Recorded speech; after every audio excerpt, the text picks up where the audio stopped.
I'm half Tunisian, half Moroccan.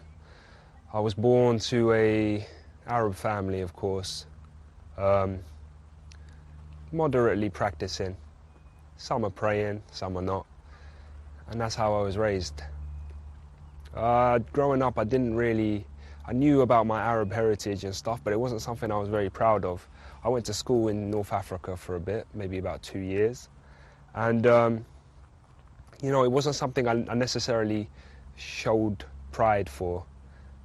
I came to the UK I was born in the UK, but I came back to the UK when I was in like year 5, and I was so glad to leave that kind of Arabic culture and hang out with non-Muslims and things like that.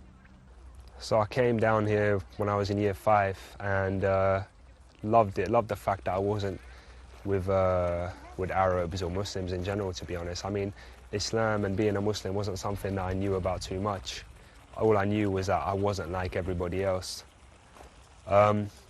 So I spent a lot of my time searching for this identity, searching for like a group that I can belong to, searching for, some sort of culture that I can belong to that wasn't what I was used to. Deen, Islam wasn't something that was so prevalent in my life. I mean, I remember having morals. I remember that my mum always used to tell me not to do certain things. Don't drink, don't smoke, things like this. But I never didn't do them because I feared Allah. It was more because my parents would kill me if I did this, if they found out I did so and so. So that was my motivation for keeping level-headed, I suppose. Anyway, I remember growing up, going to college, and college is like when things started to change. I mean, I started searching for groups, started searching for kind of like niches to belong to.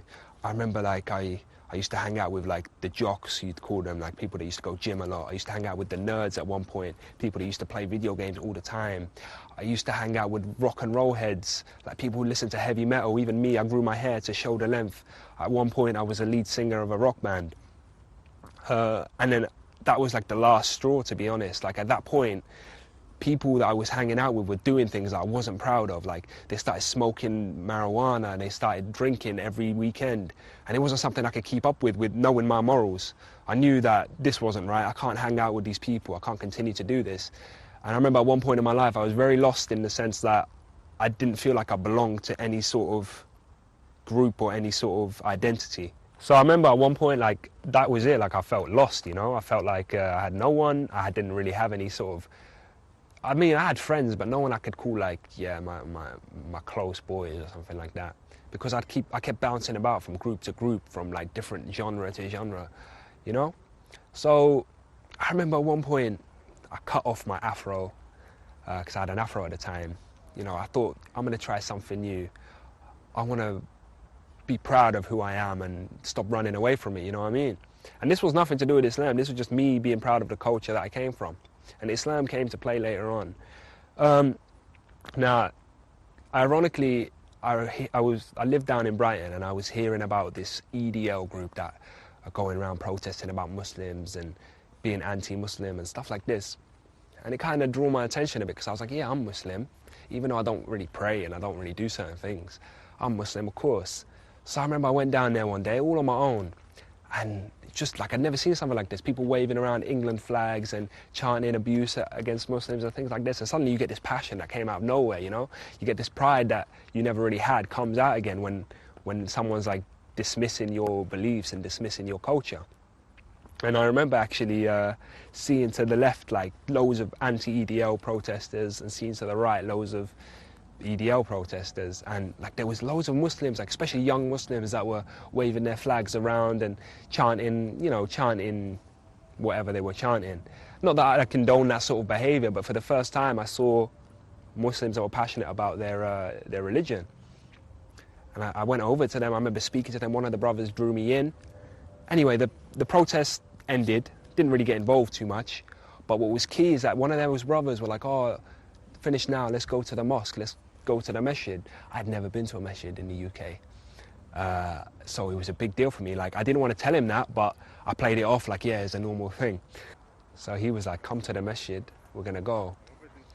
And deep down I was scared, because I'd never really been before. I think I might have gone a couple of times for Eid and stuff, but nothing I could really vividly remember. Anyway, he's taken me to the masjid, and And I'm like shaking because I just have no idea what I'm going to do. I don't even know how to pray properly, stuff like that. Anyway, we go into the masjid. It's empty. It was Ramadan, actually, maybe about 2-3 years ago now. And takes me in, we sit down, he's talking to me, asking me questions, and I'm just sitting there taking it all in. And for the first time, I felt like I belonged somewhere, you know, because these brothers that were around me were people who kind of lived the same life. They were born in the UK, but they had different backgrounds. They were all mixed nationalities. Definitely a type of people that I felt I was, but I never found anyone else.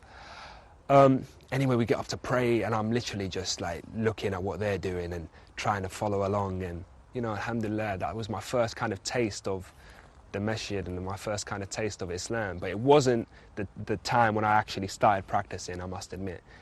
So for a good year, I was rolling with these Muslims, you know, and they weren't perfect. No one really is. And they weren't regular with their prayers. No one really was. But that's how we were. There was some more practicing, some less. I was just happy that I had some sort of identity to associate myself with, to affiliate myself with. And so a year passed, and, you know, we're doing the casual things that loads of people, loads of not practicing Muslims do, you know, like going shisha, going out, not raving or anything, but, you know, just the casual chilling out. Nothing, no sort of goals, no sort of motivation. And you know, we associate with the wrong type of people. We have relationships with the wrong kind of people, and nothing fruitful in our life. And I remember it got to a point where I was like, I can't keep doing this. I can't, do you know what I mean? There has to be more to life than just doing this. And I knew a bit more about Islam at this point because I started going to the mosque occasionally, but never something that was, no consistency. So I had no real consistency in my prayers, just like everybody else. And I remember I have no real reason for changing, apart from, like, I remember one day specifically where everything changed, and it's a minor, but I was on my way to do something that I shouldn't be doing. I was on my way to do something that I shouldn't do. And I was literally on the bus there, and I remember I was completely fine, 100% healthy, and I suddenly got really sick. Like, I started feeling really sick on the bus, and I was gonna throw up on the bus. And I ran out of the bus, and I remember, like, excuse the vivid imagery, but I threw up in the middle of the street. And I was like, what was that? That was weird. I felt 100% fine afterwards. And I went home that night, you know, thinking, it doesn't matter, today was a weird day, but I'll just do what I was gonna do the next day. That was the plan in my head. I'll wake up tomorrow, I'll get dressed, and I'll do what I was gonna do. And it wasn't something that, you know, it wasn't something that was 100% halal. Either way, Allah saved me again that night. I woke up again in the middle of the night, constantly, like, really being sick, like, constantly over and over again, to the point where, excuse the vivid imagery again, but I was throwing up air, like, anyway, you get the picture. It was crazy. Like, I didn't know what was wrong with me. I didn't eat anything funny. I didn't feel funny. I was just, either way, the next day I woke up, and I remember specifically, like, thinking, and there was nothing connected. I never connected the two, but I just thought, you know what, I'm going to find out how to pray, because I don't really know properly. Like, I'm going to find out more about the deen, because I don't really know much. And funnily enough, I remember typing in on YouTube Islam and seeing what comes up, and I've never done that before. I never knew there was, like, this culture of internet Muslims, you know, helping each other out with the dawah and stuff like that. And I remember typed in a YouTube video, and it was about the importance of prayer.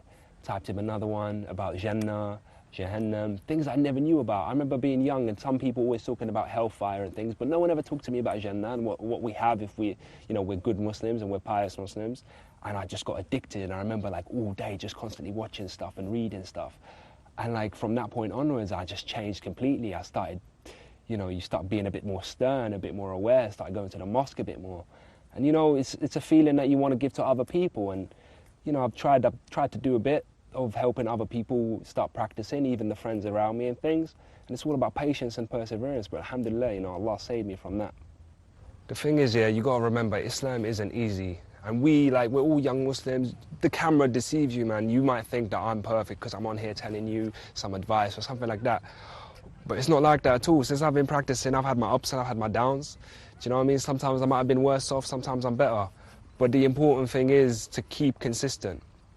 The important thing is to never give up. The important thing is to always keep praying. That's one thing I can't stress enough. There's people that are not even praying, and then they're asking about, oh, there's these issues that are going in my life, how can I solve them, things like this. That's the main thing. That's one thing that I never gave up on, and inshallah no one else will ever give up on them as well. It's just keep consistent with your prayers, keep consistent with stuff like that. As long as you have that rope from Allah, everything will be easy eventually, because you know why you're getting tested. You know why things are getting hard. And it's not easy for any young Muslim this day and age, trust me. But I swear Allah will reward you for your perseverance and your patience. None of us are perfect. People will judge you. People will always judge you. People will always say, oh, you're doing this wrong, you're doing that wrong. It's not about that. It's about pleasing Allah. It's about doing your best you possibly can. And inshallah, may Allah make us all Ahlul Jannah. Allah make us all people of paradise. Assalamu alaikum wa rahmatullahi wa barakatuh.